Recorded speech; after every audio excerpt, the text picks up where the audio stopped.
T'as sûrement dû entendre que le front lever est accessible en 3 mois. Voici ce que personne ne te dit vraiment. Personnellement, j'ai dû mettre environ 3 à 4 mois pour pouvoir maîtriser mon front lever.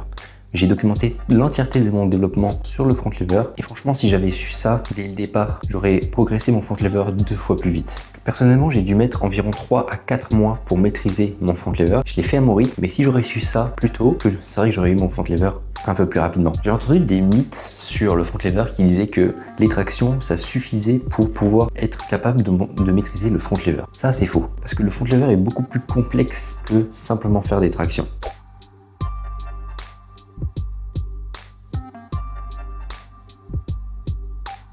Ensuite, le deuxième mythe, c'est on doit absolument être fort pour pouvoir faire le front lever. Ça, heureusement, c'est encore faux parce que la force et la calisthénie n'a pas vraiment de lien unique pour maîtriser la calisthénie parce que la force n'est pas 100% de la calisthénie. Par exemple, j'ai pu voir des mecs qui sont super forts en traction, qui font des vingtaines de tractions sans problème, très clean, très propre, mais pour autant ne pas réussir à maîtriser le front lever. Parce que le front lever, c'est tellement plus technique, si on peut parler plus scientifiquement, c'est une coordination entre la tête et les muscles, donc le neuromusculaire. Il faut que tu apprennes à ton corps et que tu habitues à ton corps à répéter le mouvement et à s'habituer à la position, au gainage et la sollicitation des différents muscles que tu as pour le front lever. Ce qui a vraiment marché pour moi pour maîtriser le front lever, c'est 3 choses. Donc on a tout d'abord le L-sit pour la compression. Donc le L-sit en compression,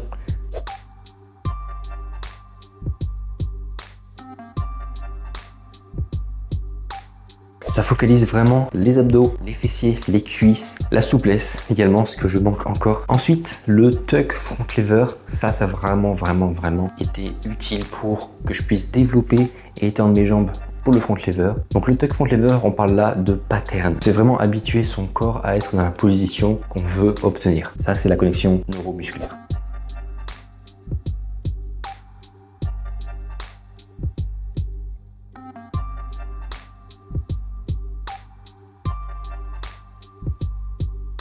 Et enfin, l'exercice qu'on oublie souvent mais qui est super important, c'est les bases. Donc les pompes, les abdos et les tractions ou les Australian rows si on n'a pas de barre comme celle-ci. Ça, c'est vraiment l'essentiel. C'est pour vraiment renforcer les épaules, les tendons, les biceps, les bras, les avant-bras, les poignets. Et ça, c'est le renforcement musculaire qui est nécessaire quoi qu'il arrive pour pouvoir maîtriser le front lever. Donc si tu as aimé la vidéo, n'hésite pas à t'abonner, à suivre ce que je fais parce que je documente vraiment tous les jours ma progression en calisthénie avec des conseils, des jours de progression. Et n'hésite pas à t'abonner, à liker, à commenter. Et comme ça, tu pourras suivre ma progression et on va pouvoir progresser ensemble. Voilà pour aujourd'hui. Je te souhaite une bonne journée.